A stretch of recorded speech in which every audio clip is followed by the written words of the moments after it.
that on Patriots Day, that Richard Wayne Snell and these different people, Klan leaders and stuff, had planned to blow up the Oklahoma Federal Building, and the government, we had busted a lot of these people, and the government jumped in on the bandwagon.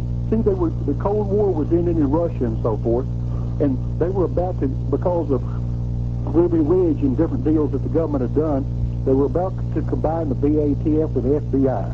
The BATF didn't want that. So just like Pearl Harbor, they knowingly allowed the deal to go through and the people to be involved. But I met with Muslim people. The third guy that was involved that they never caught or captured or anything was a Muslim fella that was the money man on the deal. But his English was not very good. My English is not very good either, but his was bad. And he had a heavy accent, so they never got him or never wanted to get him because the government knew who he was. And he was working, obviously, both sides of the fence anyway, which a lot of people are. In fact, Timothy James McVeigh, we call him Tim Tuttle was the name he went by. The BBC, he told them, through his lawyer and through his investigator, that I was more involved and knew more about the Oklahoma bombing and what really happened than he did. That's why the BBC sent a camera crew and came to my home here in North Little Rock and filmed me for 3 hours.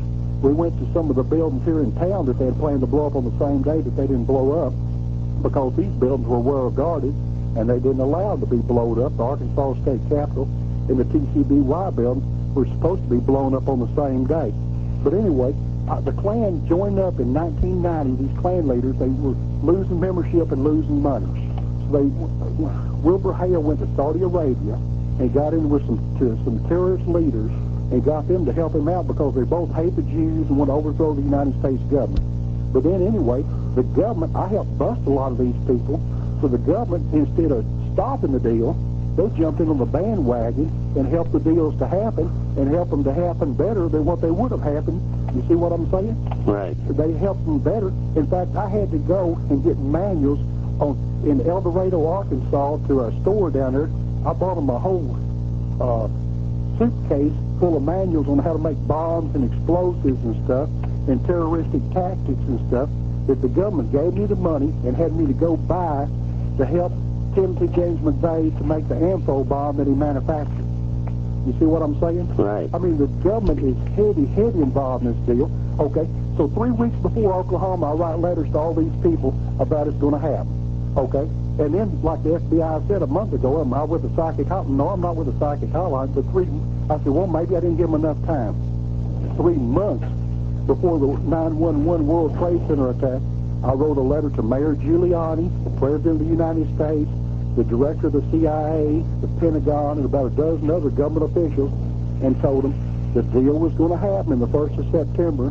They're going to attack the World Trade Center, and they're going to do it the way they promised they were going to do it in the Turner Diaries. You probably never read the Turner Diaries, but the way the Turner Diaries ends is they steal an airplane and get a suitcase. This is a KK publication they got out about how they take over the United States with the Ray-Ho-Wah. You know what the Ray-Ho-Wah is? No, I don't. That's good. That means you don't know a lot about the Klan, which is good for me. But anyway, the Ray-Ho-Wah means the racial and holy war.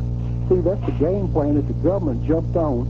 If these people are trying to start a racial and holy war, which they're trying to do, but the government jumped on the bandwagon and is helping it happen.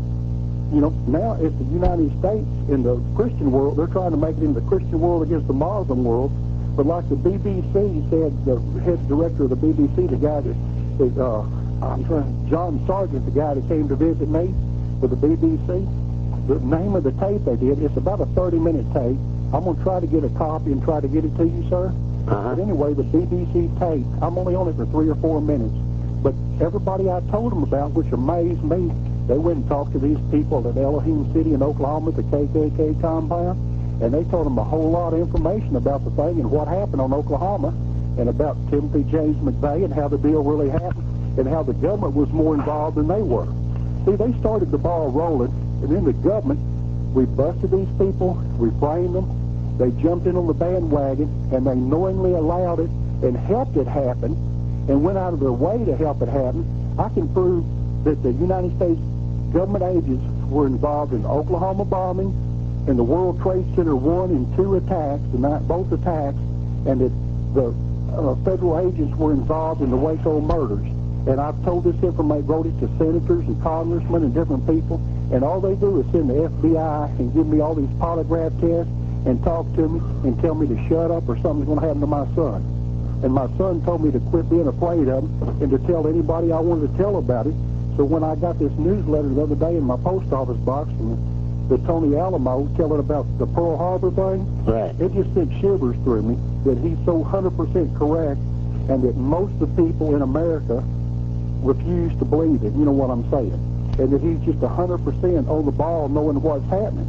I'm sure he's a godly, inspired man from what the people I've talked to and so forth, the things I've read about him. But besides that, he's just 100%, you know, with what I know about the secular world and what's really happening, what the government's doing, he's just 100% right on the mark.